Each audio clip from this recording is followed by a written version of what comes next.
Welcome back to my channel. আজকের পর্বে থাকছে পারফেক্ট মিষ্টি গজা। এই গজাগুলো আমরা তৈরি করে 1 বছর পর্যন্ত খেতে পারবো। তো ভিডিওটি স্কিপ না করে দেখতে থাকো। উপকরণ হিসেবে প্রথমে নিচ্ছি 2 বাটি ময়দা। তোমরা যতটা পরিমাণে গজা তৈরি করবে ততটা পরিমাণে এখানে ময়দাটা নিয়ে নেবে। আমি একটু বেশি করে গজা তৈরি করব, তো এখানে 2 বাটি ময়দা নিলাম। এবার ময়দার ভেতরে অ্যাড করব ঘি। এখানে ঘিটা একটু বেশি লাগবে, প্রায় 1 কাপ মতো ঘি ব্যবহার করছি। এই ঘিটা জমাট বাঁধানো আছে, গলে গেলে 1 কাপ হয়ে যাবে। তো তোমরা যতটা পারবে এখানে ঘিটা ব্যবহার করার চেষ্টা করবে, তবে সাদা তেলটা না ব্যবহার করাই ভালো। শুকনো ময়দার সাথে ঘিটা খুব ভালো করে মাখিয়ে নেব। আস্তে আস্তে খুব ভালো করে শুকনো ময়দার সাথে ঘিটা এমনভাবে মাখাতে হবে যাতে মুঠো করলে সুন্দর দলা পাকিয়ে আসে। জল একদমই কম লাগবে, আর অন্য কোনো বাড়তি উপকরণ এখানে লাগবে না। মুঠো হয়ে আসছে। এবার আমি হালকা করে একটু জলের ছিটা দিয়ে ময়দাটা মেখে নেব। কখনো চিটচিটে করে ময়দাটা মাখতে যাবে না, একটু ঝুরঝুরে করে ময়দাটা মাখতে হবে। খুব চিটচিটে করে মাখতে গেলে গজা ভালো হবে না। তো আমি হাতের তালুতে করে একটু করে জল নিয়ে ছিটা দিয়ে আমি মেখে নিচ্ছি। হাতের তালু দিয়ে কখনোই ডলা দিয়ে মাখতে যাবে না, একটু ঝুরো ঝুরো করে মাখতে হবে। তো দেখো ময়দার ডো রেডি হয়ে গেছে। এবার এইভাবেই রেখে দেব প্রায় আধা ঘন্টার জন্য। আধা ঘন্টা পর ফিরে এলাম। এবার আমি 2 ভাগ করে কেটে নিলাম। এটা বেলার বা চটকানোর কোনো প্রয়োজন নেই, যেভাবে আছে সেইভাবে আমি একটু বেলুন দিয়ে একটু বড় করে নিচ্ছি। এই পর্যায়ে ময়দার ডো চটকাতে যাবে না। দেখো এবড়ো ফেবড়ো হয়ে গেছে ধারগুলো, তাতে কোনো অসুবিধা নেই। এবার আমি 4 ভাগ করে কেটে নিচ্ছি। তোমরা যে কোনো শেপ দিয়ে কেটে নিতে পারো, তাতে কোনো অসুবিধা নেই।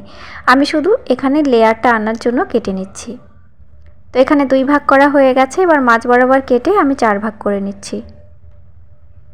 এইভাবে 4 ভাগ করে আমি আবারও বেলুন দিয়ে একটু চেপে বড় করে নেব। এইভাবে 4টে লেয়ার এখানে তৈরি হয়ে যাবে।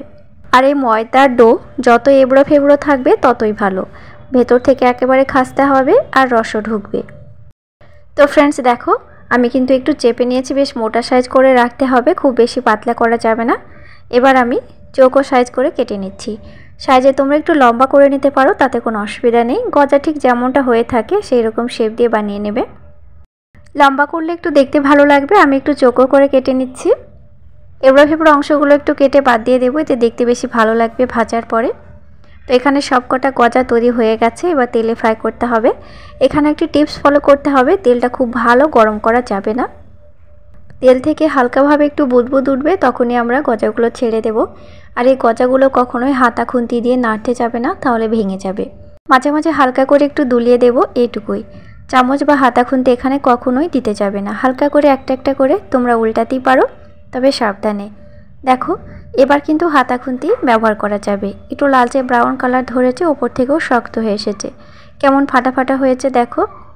এই পর্যায়ে কিন্তু গজা প্রায় রেডি হয়ে গেছে। আমরা আর একটু কালার আনবো, চাইলে তোমরা এই পর্যায়ে রেখে দিতে পারো।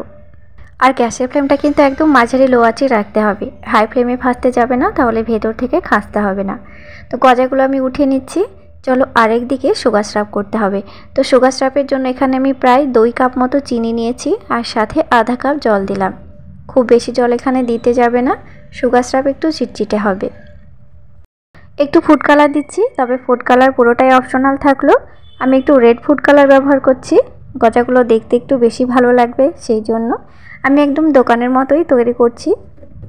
তোমরা চাইলে ফুড কালারটা পুরোটাই অপশনাল রাখতে পারো। তো ফ্রেন্ডস দেখো সুগার সিরাপ প্রায় তৈরি হয়ে গেছে, আর চিটচিটে হয়ে গেছে। এদিকে গজাগুলো তুলে নিয়েছি, সাথে সাথে আমি সুগার সিরাপে দিয়ে দেব। তো দেওয়ার পরে কেমন বুদবুদ উঠে পড়ছে দেখো। এখন কিন্তু গজাগুলো ভীষণ গরম, আমি তেল থেকে তুলেই দিয়ে দিচ্ছি।